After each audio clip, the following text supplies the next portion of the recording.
Hey guys, welcome back to the channel, and today we're going to be reacting to Europe Rearms. A new military superpower or not? A sleeping giant. Military forces have shrunk dramatically since the Cold War, going from massive numbers in the 1990s to just a fraction of their military strength in 2024. This decline has even sparked light-hearted criticism from NATO. Why are the Germans only terrible at war when they are on our side? But those days are coming to an end. Whoa, whoa, Who said that, yo? whoa. Oh, wow. Did they lie though? I think they didn't lie. I'm not saying they lied, but yo, who said that?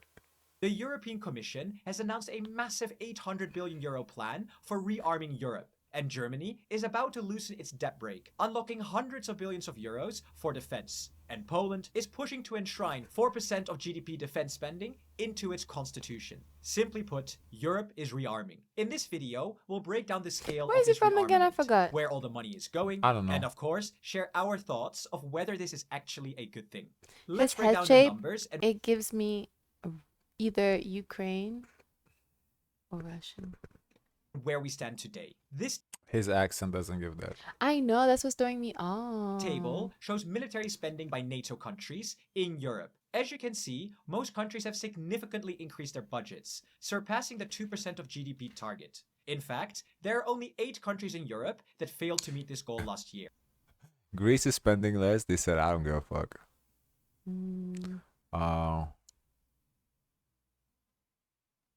Who else? I can't see. Wait, so what I'm looking at? It's the last 2022 to last- 2024. How much they increased? I'm just looking. Oh. I'm looking to see if anybody's spending less, which is, well, Greece and Italy. Italy's like, nah, fuck y'all shit.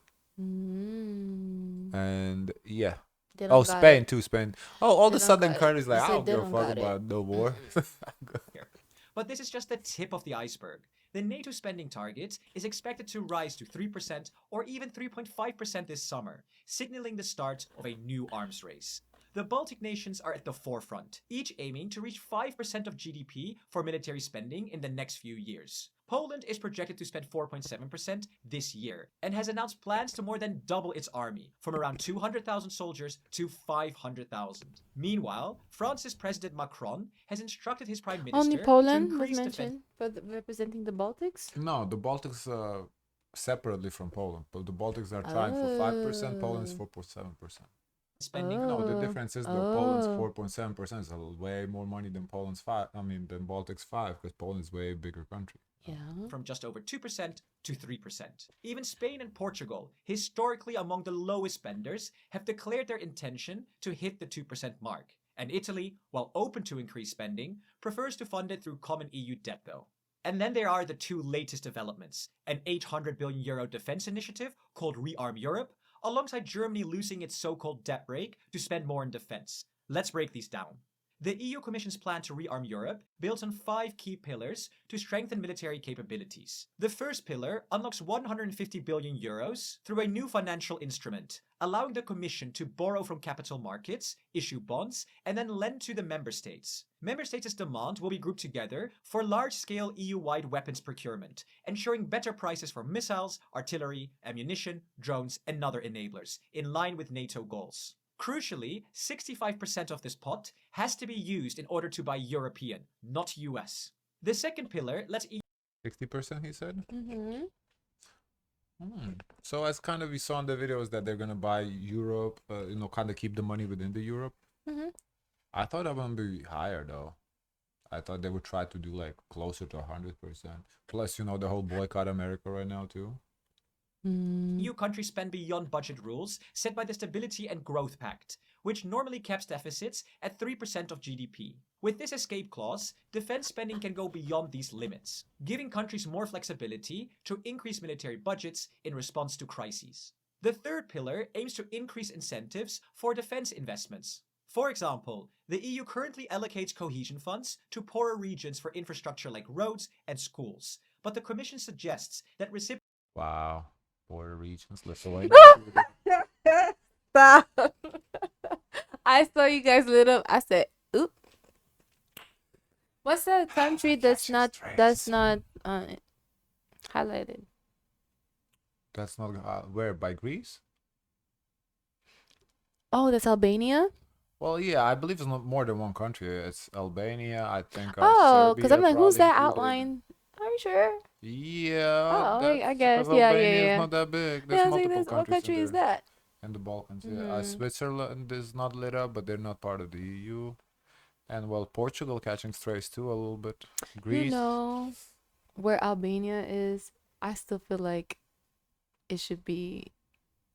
I would thought it would have been cold, like a cold area. Like I would have moved her up a little bit Moved higher. it next to Lithuania. Yeah, where Remove Latvia, put no, Albania there. yeah. Okay. European countries could choose to invest their funds in their militaries instead. The fourth pillar expands the European Investment Bank's role, ensuring more money flows into military. I mean, Aren't you impressed? I know where Albania is on the map. well, I'm the way impressed. you use German, you I'm better know. impressed. I'm impressed. You know, this is actually not a bad idea because it's allowing to choose. They're not forcing. So, for example, for Greece, they don't want to spend more on military, so they're not going to choose. They're gonna keep the roads and the family initiatives. But like for countries like Lithuania, Poland, they are gonna choose. So, well, I don't know if they're going to choose, but at least they They would would. strongly consider. Yeah, so it's good that they're not like forcing or limiting, but they're letting to choose, because well, actually, Greece might also, because the Turkey situation, who knows what's going on there. So okay, Portugal, let's say Portugal is probably not gonna choose to invest into more into war. Military projects while keeping finances stable. And the fifth pillar focuses on mobilizing private capital, tapping into the billions in savings held by Europeans that need to be invested within the EU. By completing the Capital Markets Union, the EU could unlock hundreds of billions in additional investment per year, strengthening the European defense industry and economy. So, that's the EU plan. But for the keen-eyed among you, where's this 800 billion euro coming from that keeps making the headlines? Let's hear from von der Leyen herself. So if member states would increase their defense spending by 1.5% of GDP on average, this could create fiscal space of close to 650 billion euros over a period of 4 years. Yes, this number is super misleading because all of this money will essentially come from the member states themselves. Only 150 billion euros can be borrowed from the EU through Pillar 1, while the remaining 650 billion euros would need to be raised by member states through Pillars 2 to 5, meaning they must find the funds themselves. Now, so far, these What does that do for them? Mm. That's not like really a solution. That's way lesser number than. Wow. Okay, interesting. are just proposals by the European Commission and still needs to be agreed upon by the Council and some of it also by the Parliament. Welcome to Spirit. All Airbus fleet, gate-to-gate Wi-Fi, snacks, drinks, seats with legroom. And this brings us to Germany, the economic powerhouse of the European Union, which has just taken a historic step in reshaping its defense policy. It is no secret that Germany hates debt, so much so that its constitution strictly limits Germans are government stingy. borrowing. However, in a landmark vote this week, lawmakers approved a constitutional change that effectively nullifies the debt brake for defense.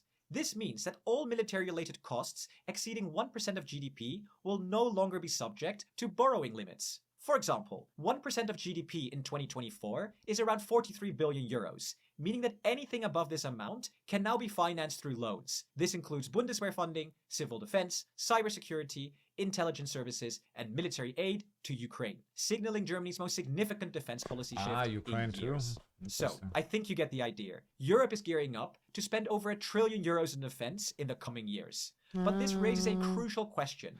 Where will all of this money I was actually thinking that too. Where will this money go? Because I think there's gonna be some countries that are gonna cook the books a little bit and pocket some of the money. So I don't know. go? And the honest answer is, we don't fully know yet. But we can look at the past as a future indicator and look at the last 4 years. In this graph, the dark yellow represents the arms imports from the US, while the lighter color shows imports from the rest of the world. As you can see, the US dominates, especially in EU countries like the Netherlands, Italy, and Sweden.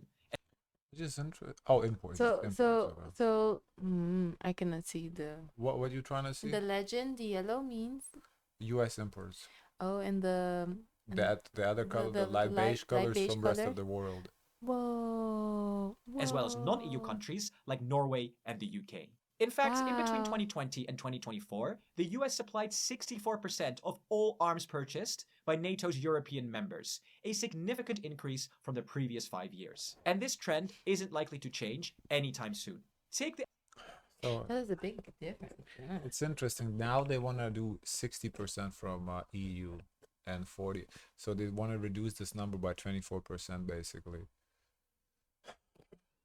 It's gonna be interesting how that's gonna. They have to come up with develop some technology, I guess, military technology for this to happen. F-35 fighter jet, for example, one of the most sought-after military aircraft in Europe. On this map, you can see the deliveries and open orders for the fighter jet across the continent. That's a lot, right? But the issue is that there are no real alternatives. According to multiple defense ministers, the F-35 outperforms its competitors in speed, stealth, and radar capabilities. And while the European-made options, like the French Rafale and the Swedish Gripen exist, they still don't match the US-made fighter in overall capability, despite being cheaper in the long run. Europe is working on its own next-generation fighter jets, though, but they're years, if not decades away. Two major European programs are currently underway. Tempest, a joint project by the UK, Italy, and Japan, and their future combat air system, led by Spain, France, and Germany. However, even if, and that is a very big if, these projects succeed, the earliest realistic delivery date is 2040. And this is just one example. Across multiple defense sectors, Europe is still heavily dependent on US gear, making it almost Maybe that was Trump's plan all along. Make Europe, see that they need to gear up, and guess where you're gonna gear up from? Us, because y'all don't have the equipment, the technology. I don't know. Interesting. unavoidable that a large portion of this trillion-euro defense budget will flow straight to American arms manufacturers. Now, I am a bit worried about where this money will actually go, and my concern is fourfold. First, short-term thinking. Yes, in the near future, Europe will need to buy a lot of American equipment, but we also need to invest in our long-term aspirations to become more independent. Developing a European competitor to the F-35 might be more expensive than simply buying the American jet. But this isn't just about cost. It's about building expertise, creating jobs, and developing critical defense infrastructure. The long-term benefits of producing long-term military technology in Europe far outweighs the short-term savings of relying on imports. Second, That is a tough situation because he is right. Europe should start to develop their own. However, the war is potentially closer than the 2040. To this. It's so can you're doing this for now. You're not doing this for 2040. So it is also that's why you kind of have to import. So you would have to split the money, import a little bit just to have it, but at the same time, dedicate a good chunk to development. Yeah, it's a little tough situation.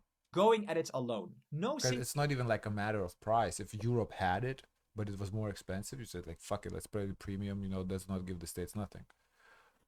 But they don't have it, so that brings a problem. European country has the size or budget to be good at everything, like the US or China. So instead of each country trying to do everything on its own, European countries should specialize. The frontline states like Finland, Estonia, Latvia, Lithuania, and Poland could focus on building strong ground forces with troops, tanks, and artillery. Germany, as the largest economy, could maintain both land and air capabilities. Countries further back, like the Netherlands, Spain, and Portugal, could prioritize fighter jets and missile systems to support frontline nations, while France and the UK could focus on nuclear deterrence. And This is Italy good to on give everyone a project, so everyone's Yeah, hands are involved.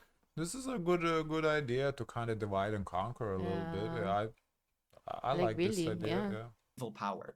While this would never resemble a single unified military like Russia or the US, it would be far more effective than 27 separate small-scale forces. Yeah, but we don't need a single unified military. You need a EU military, which it would give them that. That every country brings something to the table, and at the end of the day, the table is a full military. Trying to do everything at once. Third, I'm worried that we won't buy together. If each EU country purchases its own military equipment separately, it will drive up costs, slow down production, and create a fragmented, non-standardized military. This is why Pillar 1 of the EU Commission's defense plan is crucial. By pooling demand and committing to long-term orders, European companies can plan ahead, scale production, and build the necessary factories right here in Europe. Leonardo. That's a pretty one. And fourth, there could be a potential new euro crisis. Some countries are already deeply in debt, and taking on even more, especially at this kind of scale, could lead to serious financial instability. One way to avoid this is by allowing targeted borrowing for countries that can handle it, or by introducing EU defense bonds to spread the financial burden. But this is something that is not liked by many member states, and we'll explore it further in future videos. So, do I think defense spending is I necessary? wonder, in the meantime, what is China thinking? They're thinking, ooh, they're gonna buy gear from us because they're not buying from the States. So, you know, if China has some sort of equipment similar to the States that they can buy, they're gonna buy it. However, you know the stigma that made in China carries. Yeah. So I don't know if you want to buy mission critical systems from made in China. Although on the other hand, you could argue everything is made in China. Yeah. Is it, you know, I don't know, maybe it is. Maybe military stuff isn't made in China because, you know, you don't really want to use the technology from your enemies, although they're not really enemies. Like it's just, you know, competitors. I So I don't know. I don't know how you can trust like military grade products from other countries. Right, from non-allies, I wouldn't trust it because Yeah. America is an ally technically of NATO, or I Yeah. mean of EU, so I would trust American gear. It is an Mm. ally, but yeah, China is not an ally. Same like I don't know, a random country in Latin America. I don't know. Brazil, is Brazil an ally? If Brazil is not an ally, would you buy gear from Brazil? Probably not. You know, because you don't know if there's spyware or some other shit in there. So yeah, it's interesting. I mean, Europe doing its thing. We'll see how it goes. Can I see the comments? Sure.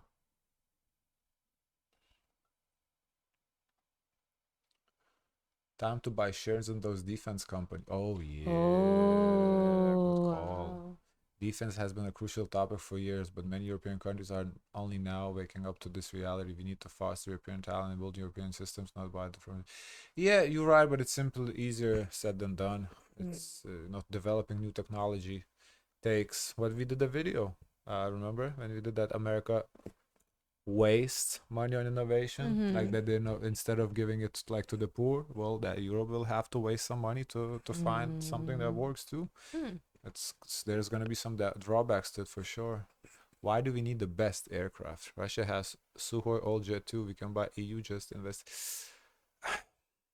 I don't know if you want to use Russia as a Totally agree model. with you. We should buy EU jets. There's also already enough after Tempest. Totally agree. Also seems well. People Also, you want to establish a team with using the best equipment possible, because how are you going to have people join into the military and not give them the best of the best? That means you don't really, I don't know, value the lives that you're sending off with good quality products. Well, I don't think the quality is good. I think it's the technology. Yeah, but if I'm gonna be a part of a team, I want to know I'm working with the best to beat my enemy. That's a tough one. Because why? Who would go and volunteer or be appreciate being drafted if they have to That's fight? an interesting argument. I'd love to if there's a video about debating this, to hear both sides of this, because that is an interesting argument. That you want to buy in Europe for obviously economic reasons plus the boycotts, but is it like from the I guess from the military personnel perspective, do you care if it's American or EU? Like, if it's the best or not, and if it is the best, why do you need the best? I'd love to know I that. That's think an interesting the reason topic. why Europe is in this problem is because they've been viewing this only in the short term.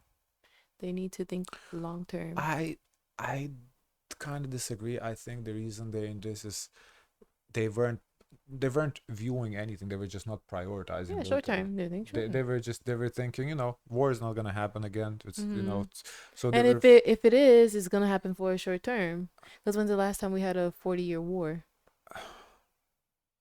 Cold War. Yeah, but like typically with the ones that we fight, the ones. Well, yeah, that hasn't been in a minute, but yeah, I think they just were like, we need to social programs, healthcare, all that, and they were, war, fuck war, it's not gonna happen. Well, it might now. It's getting closer to it, so It's like for your house. I think you always have to invest for security. Yeah, you don't plan for something to happen, but you have to be ready I just guess in case. that's an yeah good point you bring up. So like I guess Europe, they live in a rich neighborhood. They don't have to lock the They doors. don't have to lock the They doors. don't have to think twice Yeah, about having the lights right, on, lights right. off, or showing that, having Yeah, that kind of yeah. smart. So they don't install a security system until I guess questionable people start moving in. Couple doors Mm-hmm. down, couple Mm-hmm. blocks down, they're starting moving in, and you start hearing, 3 blocks down there was a theft. Then so it's like, and it's getting closer to you, and you're like, oh Mm-hmm. shit, and do I need to install? That's actually And an then excellent and example. then the repair guy said, I can do this for you, but if you want to pay an affordable price, it's gonna take me some time because I have other people to fix. I'm not gonna Mm, prioritize you.